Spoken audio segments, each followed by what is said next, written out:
దేవునికి స్తోత్రం.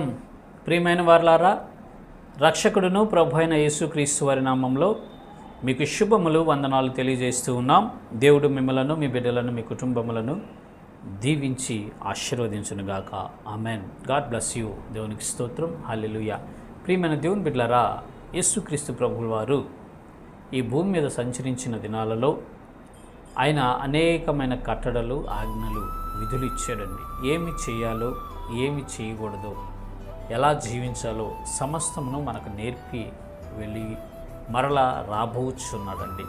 వాటిలో ఈ దినాన ఒక విషయము మనతో ఆయన మాట్లాడాలని ఉద్దేశించి ఉన్నారు. చూద్దాము లేఖన భాగము.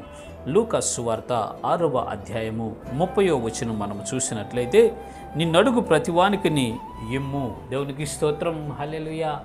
నిన్ను అడిగే ప్రతివాడికి నువ్వు ఇయ్యయ్యా అని యేసు ప్రభు వారు ఆజ్ఞాపించాడండి. ఎందుకంటే ఆయన ఒక వాగ్దానం ఇచ్చాడు మనకి. ఏంటంటే అది అడుగుడి మీకు ఇవ్వబడును, అడుగుడి మీకు ఇవ్వబడును. ఆయన అడిగినప్పుడు ఆయన మనకిస్తాడు అని వాగ్దానం చేశాడండి. ఆ వాగ్దానాన్ని మనం స్వతంత్రించుకోవాలంటే మనం ఇతరులకు కూడా ఇవ్వాలంట. ఇయ్యండి మీకు ఇయ్యబడును అని సెలవిచ్చాడు. మనల్ని ఒక వ్యక్తి ఒక అవసరంతో కొంత డబ్బు లేదా ఒక వస్త్రమో, ఆహారమో ఏదో అవసరానికి అడిగినప్పుడు అది మన దగ్గర ఉన్నప్పుడు మనం ఇవ్వాలి అని యేసు ప్రభు వారు సెలవిస్తున్నారు. అదే సహోదర ప్రేమ అండి. సహోదర ప్రేమ కలిగినటువంటి వ్యక్తి, ప్రేమతో నింపబడినటువంటి వ్యక్తి ఏం చేస్తాడంటే, తాను తింటమే కాదు, తన దగ్గర ఉన్నటువంటి ఆహారం కావచ్చు, అది మనీ కావచ్చు, వస్త్రాలు కావచ్చు, ఇతరులు లేమిడిలో ఉన్నటువంటి వారికి అది పంచిపెట్టుటకు ఇష్టపడతాడండి. అలాంటి క్రియ మీరు చెయ్యండి అని యేసు ప్రభు వారు చెప్తున్నాడు. నిన్ను అడుగు ప్రతివానికి ఇవ్వండి అయ్యా.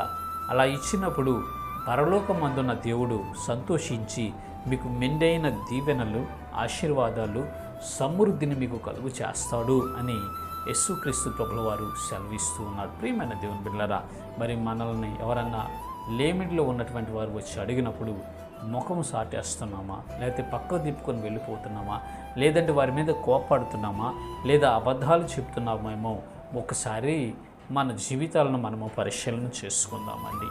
మన జీవితాల్లో అనేక సార్లు అనేకులను మనము తిరస్కరించి పంపించేసాం.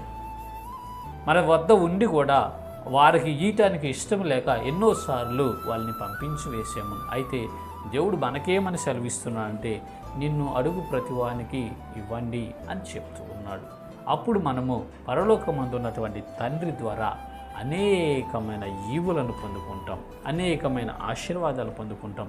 మన కుటుంబాలు ఆశీర్వాదకరంగా మార్చబడతాయి, మన బిడ్డలు దీవెనకరంగా మార్చబడతారు. మనము సమృద్ధితోనూ, సంతోషముతోనూ, ఆనందముతోనూ, ఆరోగ్యముతోనూ నింపబడి ముందుకు సాగిపోతాము అని పరిశుద్ధ లేఖనాలు సెలవిస్తున్నాయి. కాబట్టి ప్రియమైన దేవుని బిడ్డలారా, మిమ్మల్ని అడుగు ప్రతి వారికి ఇవ్వండి. వారి అవసరతల్లో మీరు సహాయం చేయండి, వారి అక్కర్లు తీర్చండి, వారి ఇబ్బందుల్లో మీరు పరామర్శించి మీరు సహాయం చేయగలిగినట్లయితే పరలోకమందున్న దేవుడు మనకి ఇబ్బంది వచ్చినప్పుడు, మనకు అవసరం ఏర్పడినప్పుడు, మనం అక్కర్లో ఉన్నప్పుడు అద్భుతకరంగా సహాయం చేసి మనల్ని ఆదుకొని తృప్తిపరుస్తాడు. కాబట్టి ప్రియమైన దేవుని బిడ్డలారా, మిమ్మల్ని అడుగు ప్రతి వారికి ఇయ్యండి, దేవుని వద్ద నుంచి మీరు పొందుకొనండి. ఇటు కృప దేవుడు మనందరికీ కలుగు చేయనుగాక. ఆమెన్. God bless you. దేవునికి స్తోత్రం. హల్లెలూయా.